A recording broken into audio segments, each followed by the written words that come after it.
101 տարեկան Լիդա Ադամյանին Էջմիածնի բժշկական կենտրոն են բերել օրեր առաջ ազդոցգրի վզիկի կոտրվածքով, տանն է ընկել, գլխապտույտ է ունեցել։ Վիրահատությունը հաջող է անցել, ազդոցգրը պրոթեզավորել եւ կրկին քայլելու հնարավորություն են տվել։ Տատիկը շտապում է ոտքի կանգնել, բայց հետվիրահատական ցավերն առայժմ թույլ չեն տալիս։ Վերևին ասում ես սա։ Շատ լավ, Մեկ դարեցել շատ ապրած Լիդա տատիկն Էջմիածնի հիվանդանոցում է երկրորդ անգամ։ Եթե առաջին անգամ ընկնելու հետևանքով կոտրել էր ձախ ազդոցգրը, հիմա աչը, որքան էլ վիրահատելու ռիսկը մեծ էր տարիքով պայմանավորված, երկրորդ ազդոցգրն էլ են պրոթեզավորել։ Մի քիչ ավելի բարդ իրավիճակում էր տատիկը, քան նախորդ անգամ, որտեղ ուներ նաև սրտային անբավարարության խորացում, ուներ երկկողմանի հիդրոթորաքս, այսինքն կրծքավանդակում, թոքերում հեղուկի կուտակումներ, մոտ մեկ շաբաթ բուժումներից տարբեր պրոֆիլի մասնագետների կոնսուլտացիաներից հետո վիճակը բերվել է մաքսիմալ բավարար վիճակի տատիկին եւ գնահատելով ռիսկերը որոշել ենք գնանք վիրահատական միջամտության։ Ես գերադասել եմ իմ մաման վիրահատվի, ասենք 100 տարի ապրել է, թող Աստված ինձ ների 101 տարի ապրել է, թող Աստված ինձ ների, լավ է իմ մաման ոտքով մի 4 քայլ անի իրան ամեն ինչը իր ձեռով, քան իմ մաման պաստելնի լինի ու այդ վերքերի մեջ տարապի։ Կարող է պատահի, ասեն 100 տարի ապրել է, էլի, հիմա իր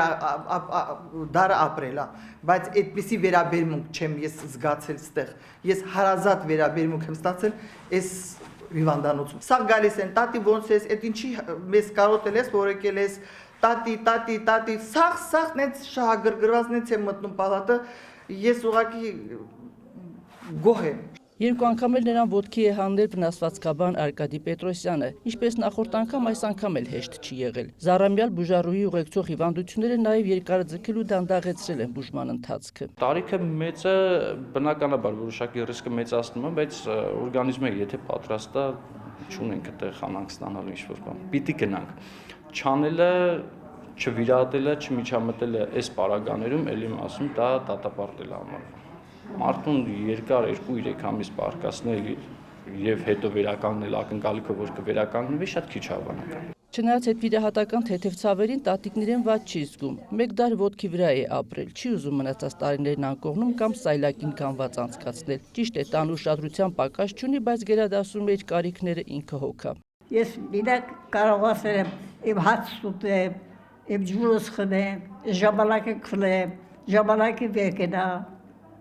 իմ հագուստս հագեմ։ 51 տարի հաշվապահ է աշխատել Լիդա տատը, մինչև հիմա էլ մեծ թվերից գլուխ է հանում։ Լավ տեսնում է, լավ լսում, կարողանում է մտքերը ճիշտ ձևակերպել ու խոսել չդողացող ձայնով։ Քայլել կարողանալու հերթական հնարավորությունը ժպիտ է բերել դեմքին։ Զարմանում է, որ բժիշկը ուղեկցող հիվանդություններն է թվարկում։ Եթե հիշողությունը չի դավաճանում, թեթև խնդիրներ միայն երիտասարդ տարիքում է ունեցել։ Ժամանակ մի երկու անգամ հիվանդացել եմ, նրանց հետո չեմ հիվանդացել։ Մոտ 2 ամիս հենակներով կքայլի Լիդա տատիկը, հետո դա էլ մի կողմ կդնի եւ կյանքի մնացած տարիները կվայելի դողսի իրենց տանը հարազատներով շրջապատված։ Հայկուշ Ասլանյան, Հայկ Պետրոսյան, Լուրեր։